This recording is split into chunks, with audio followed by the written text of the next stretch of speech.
The ONDC, the government-owned open network for digital commerce, has almost gone live in Bangalore in about 16 places. They're calling it beta testing. And I've been talking to Koshy of ONDC itself, Suresh Sethi of Protean, EGOV Technologies, and Sanjeev Kumar of Spice Money, who are all in a way involved with this process. Gentlemen, thank you for your patience. Mr. Koshy, the big question I asked before the break, and I'm posing to you, if each platform is responsible for ensuring that goods are, funded back when a buyer returns it, do you see an Amazon or a Jio or a Flipkart or any of these guys becoming platforms in ONDC? Your question is about the existing e-marketplace. And all of them have publicly acknowledged that they have all the serious intention to be a part of the story. It is not just a good intention, but it's also a compulsion that will come to them because of the way the business will evolve. As of now, the Amazon, you would have seen the public announcement that they will join, but they have not started integrating.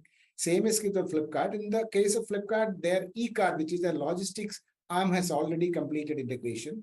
And Snapdeal is already the smallest of the big ones have already completed, and in the next week or 10 days, they will also be going live.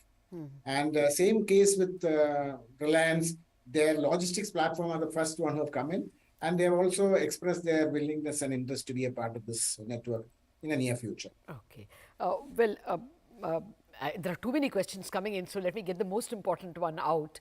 Mr. Sanjeev Kumar, since you handle a lot of rural fintech customers, how much are you able to pierce the possible illiteracy, financial illiteracy and digital illiteracy? Or rather, let me put it, want of adequate financial and digital literacy. Do you see a Kirana store guy in a rural area being able to come in, or say a sari weaver or a basket maker? So Lata, that's a big opportunity that we are seeing. So let me tell you, today we have onboarded 1 million entrepreneurs who are merchants, right? Who are merchants in these villages and blocks, who solve the problem of basic access to financial services and digital services. And let me tell you, 2/3 of them are below the age of 30, and they are all digital savvy. They have a smartphone and they use our app, right? And our own experience tells us that there is so much of this youth entrepreneurship that is driving rural India, right?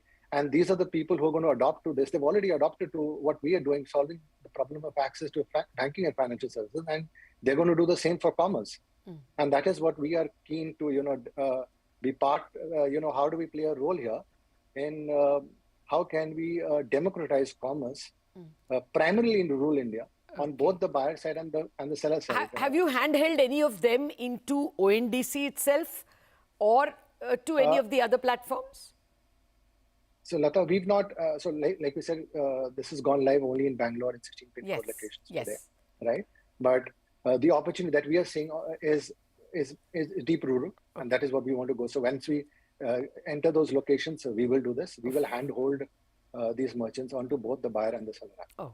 Okay. Well, Mr. Sethi, if you can guide me, there will be viewers who would be interested in knowing. I have a Kirana store next door. I want to help that person to get on to ONDC. Who are the companies who will help him with an app or with a hand-holding?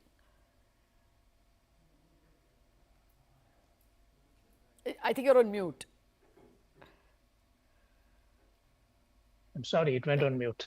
So, as you rightly called out, there's digital literacy, financial literacy, there is assisted play out there. So there are quite a few layers to the enablement that we are talking about over here. Technology being definitely one of them, but not the only one.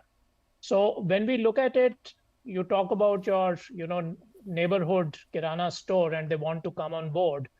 There's the entire aspect of understanding where are they in their digital journey. It could be somebody who's never been part of the digital ecosystem. So you need to enable them to that extent. And that is where as technology companies, as technology service providers, the TSP comes into play.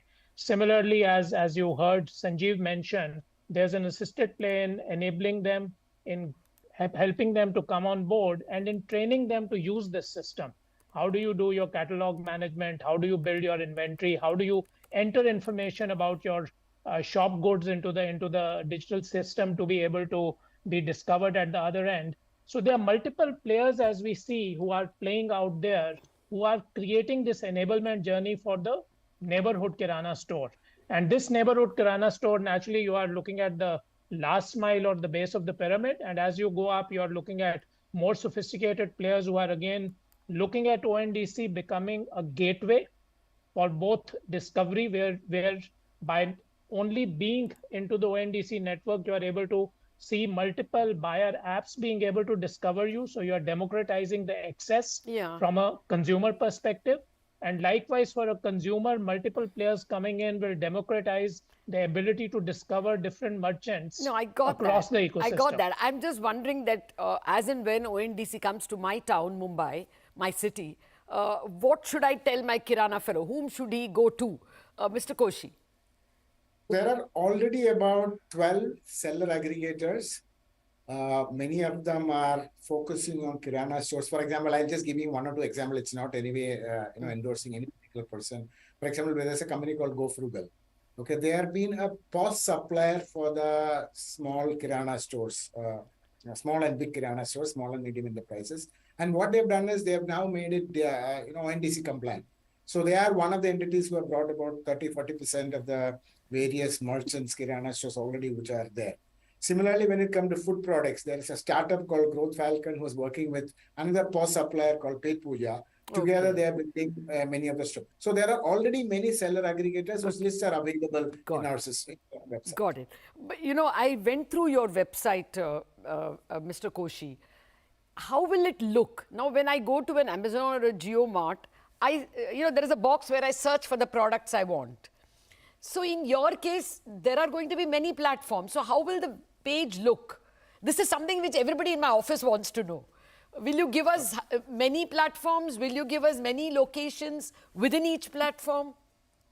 So first and foremost, Lata, please understand that VR is not a platform. Okay. Yeah. But anyway, for convenience sake, we have given the link of all the various buyer platforms. You can just go there and click at that tab. Okay. For example, Paytm may have a certain buyer interface that people are currently used to. My store may have something different. Spice Money has their own way of giving access. So each of those buyer applications, based on the kind of clientele they're dealing, they're developing their own preferences.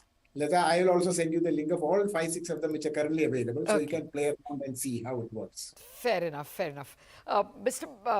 Sanjeev Kumar, the point comes back to me that a lot of why rural India, even urban India, does not have electricity, internet connection.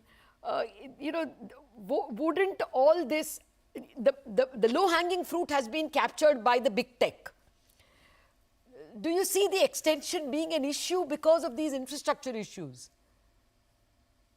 So, Lata, I think it's very different, and I don't agree with this, because when we've been doing this business for the last 3 years, and this network serves about 25 million consumers every month on our platform, Lata. And I'll tell you, in remote parts of the country today, the infrastructure problem is not the way we sitting here in Bombay and Delhi believe. There is electricity, there is a connection, there is Wi-Fi which is working, thanks to Jio. So there is a lot of infrastructure change, and that is the reason why all of this is possible today, Lata. And hence, in my mind, and the way we've been experiencing rural India, this is a huge opportunity for us, given the way from an infrastructure where we are sitting as a country today. So we believe that this can be genuinely extended to rural India, and I think that's the opportunity. No, I take a point. Our phones work everywhere. I'm not saying electricity and internet is not available. I'm only saying the reliability, is not there, and the culture is definitely not there. I don't know about Mumbai. I have not encountered this problem, nor have I encountered it in Bangalore to a large extent. But in outside cities, even when you take the cab aggregators, you go to the airport, they tell you, give me a little more because I may not get a client way back. The culture of keeping to the word or the contract is not very widespread. I mean, So there are human infrastructure issues and there are infrastructure issues. Okay, Mr. Koshy, just give us a broad idea. How will things look on 31st December this year and 31st December next year? What may be the coverage? No, by 31st December, what we will see that it will be, we will have at least 4 or 5 new domains getting added, and few hundreds of seller application, few thousands of merchants already coming live, all sort of trying to push their new idea. And the network effect will start building up, and by next year, this year, we believe that you will start, the hockey stick impact shaping up, and with a significant large number of transactions and merchants and consumers coming on board is something that we're expecting. Especially if you look at just adding, one more justification on why this confidence is coming. Most of the large banks, fintechs, and telcos have now seen this an opportunity to be participating in digital commerce because they don't have to worry about getting all the sellers. So all of them are coming into as buyer platform. And now when they come as buyer platform, they are not going to be just making it just for just fun sake. So they are going to take a very active outreach to ensure that their consumer base is benefiting from this broad network. So we expect this kind of push happening on the buyer side.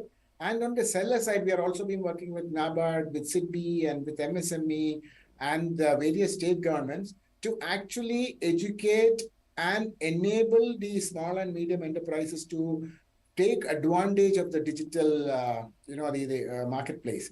So we believe that like we have seen in the case of UPI or the way we saw in the Aadhaar, in 1 or 2 years' time, you would see the kind of adoption that is exploding through the roof. If you remember, Lata, you had the same question when we started UPI 4 or 5 years ago. And we believe that you would see something that is happening at a more accelerated pace because the kind of entities who are going to be actively participating, whether to help the sellers or to buyers, are going to be more broad-based and more committed, and they see more possibilities. I take your point entirely. I remember in 2013 when we were extolling the virtues of payment banks, somebody told us, what makes you think that they will succeed? There is something called UPI coming, and we never in our wildest dreams thought that payment over UPI or with assisted apps like a Google Pay is going to be so easy. So that is why the expectations from ONDC are very high, and from what you are telling us, it looks like you all are about to deliver. We have many more questions and we will have many more such sessions. Mr. Koshy, Suresh, Sethi and Sanjeev Kumar, thank you very much for whetting our appetite to know more about ONDC and to buy from ONDC sometime soon.